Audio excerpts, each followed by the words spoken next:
and outwit it. Yes? What does an Islamic financial institution look like?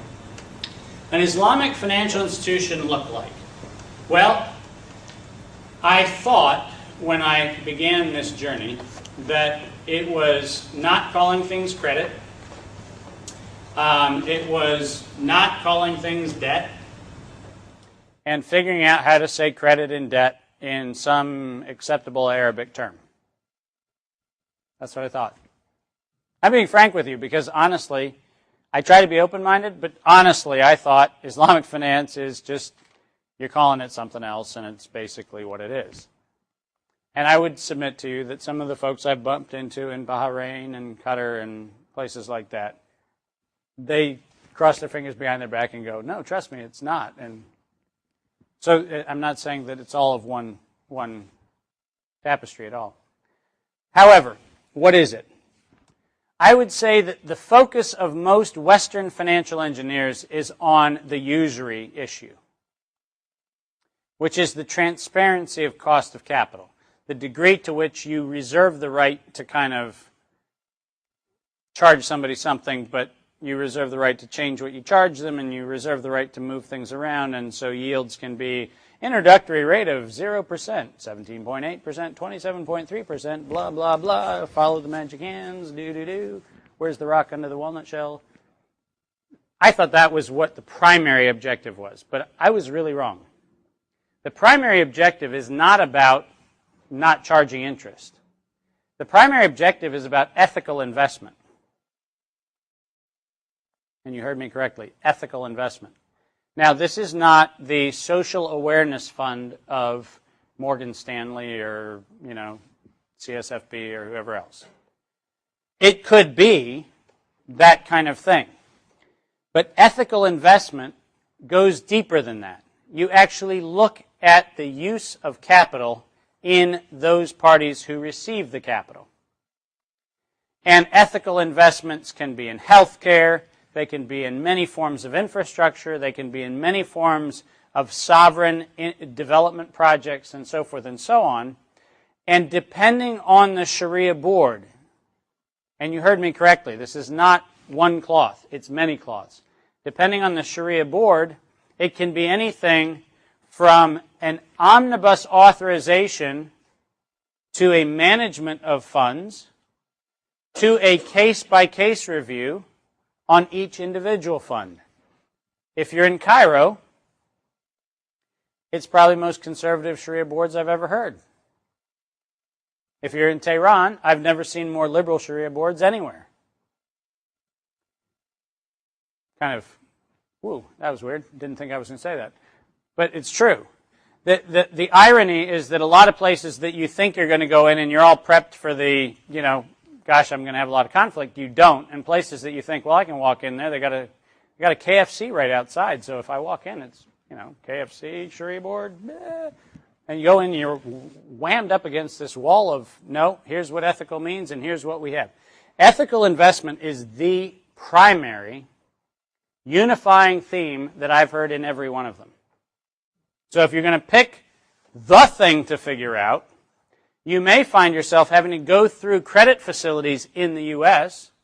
and be able to segregate credit facilities, and the Islamic finance fundable piece may be actually segregated. So you may not be able to go to a J.P. Morgan Chase, or you may be not able to go to a Morgan Stanley, or you may not be able to go to Bank of America and say, we'll offer you an omnibus facility. With the exception of Bahrain. Bahrain has done this before, but that's the only place I've seen it done. Everywhere else, you actually have to go in and say the components of the facilities are, in fact, ethical investments as determined by either an imam or by a fatwa that says, in this board, this is what ethical means.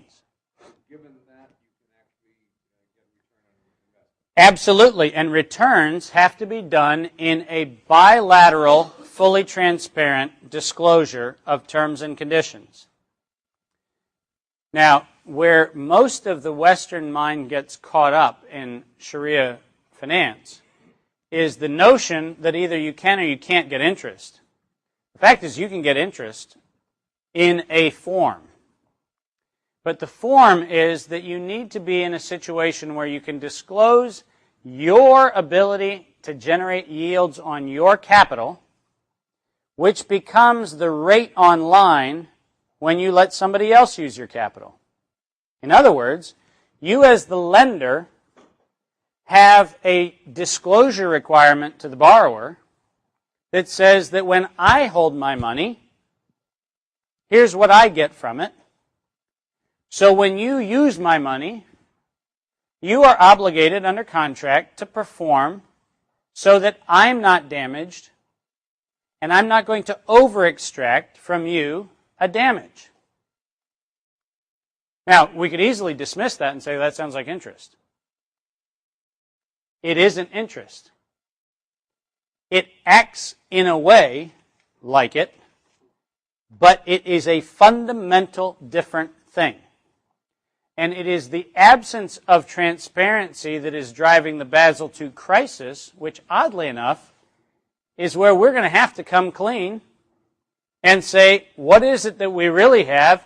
What is it that we've really extended? And what is it that we really legitimately make on our money? Because when you have collateralized mortgage obligations over here, and you've got securitizations over there, and you've got derivative swaps, credit default swaps, all this kind of stuff, nobody can keep track of who actually has the money at any point in time, because all I've got is a bunch of paper that says that I've got your shorts and my longs and some.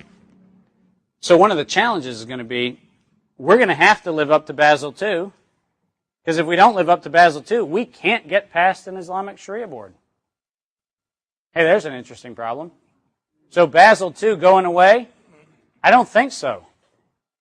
Because if it ain't Basel II, it's going to be something else, and the something else is going to require that we change our parlance. We're going to have to change how we communicate these things, and we may, God forbid, actually have to be accountable. Or what happens what?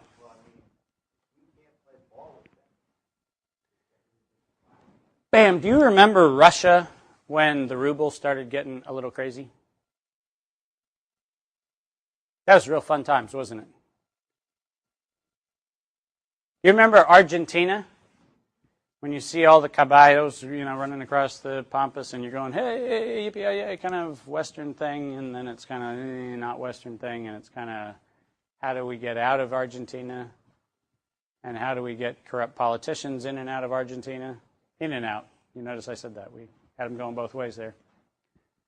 No, it's a mess. That's what it is. I mean, it is a mess. How do you not do anything and just kind of ride this one out? I was on a 21-city speaking tour in Japan right before the Japanese banking collapse, and I suggested that the Japanese banking system was about to collapse. And I was in Inuyama, which is north on the JR line off of the station at Nagoya. And I was in a room full of about 500 people, and a lot of them had come up from Osaka, and a lot of them had come up from Nagoya, and it was a wonderful kind of traditional Japanese, really beautiful, actually, vacation spot if you want to go. Highly recommend. On the Edo River, where they still do cormorant fishing, where they have those burning baskets and they have the ducks on the leashes, and the ducks dive down and catch the fish. It's really cool. You ought to go. I was there. And at that meeting, after we'd seen the cormorant fish, at that meeting, I suggested that the reason why the banking system of Japan was going to collapse was because the underwriting guidelines for issuing credit were based on 5-year historical cash flow financials. Ooh. Man, you're really with it, man. You're really futuristic there. You're really seeing something. That's what everybody does. But the problem was, and I used a little Old Testament biblical metaphor, which was an instruction given to the children of Israel before they crossed into the Promised Land, and it was when God said through Moses, when you enter into the land and you live in houses that you did not build, and you harvest fruits from the vines you did not plant, and you walk down the streets you did not pave, and you manufacture goods in the factories you didn't build, and you use production lines that you didn't design. See where we're going? Remember that you didn't build it. And the reason I said Japan was going to face a crisis was the following. When Mitsubishi Heavy Industry decides to get into the semiconductor business, do you suppose it's good to use credit models that were good for a steel industry when you're talking about semiconductors? Oh, hold on a second. That's exactly what we're doing today. Go to any bank, any commercial credit officer in the United States today, and what will they ask you for? Could I see 5-year historical financials? Sounds good, right? So when I have my Basel II compliance program, what I'm going to do is collect that data. So I'll have exactly the right data for an economy that no longer exists. And I said that in Inuyama, and I almost got thrown out of the city, and for crying out loud, almost thrown out of the country. How could you say this about the Japanese banking system, which is the most centrally regulated banking system on earth? After all, everybody has this giant tower in Tokyo, and everything happens there, and it's all clean. And I just suggested that maybe infrastructure bonds for the steel industry and fabless construction for the consumer electronics industry might not behave the same. Maybe. Guess what the distressed asset portfolio of Sakura Bank was?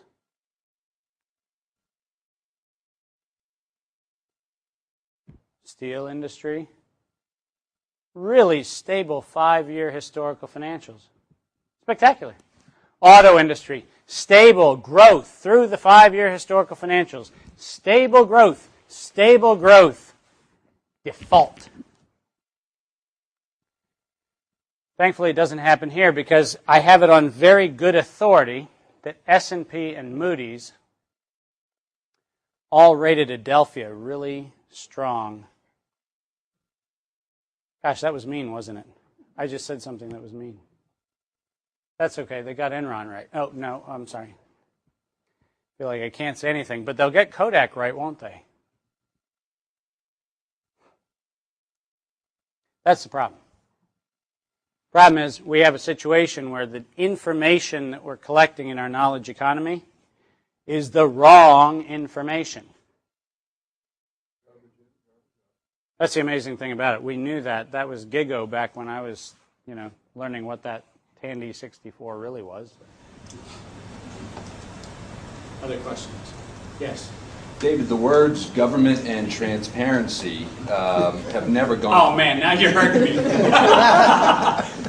They've never gone to bed well together. And how is all of this going to change when Basel II comes in effect and governments and the institutions that lend to them are going to have to clarify what their assets are and the value of them?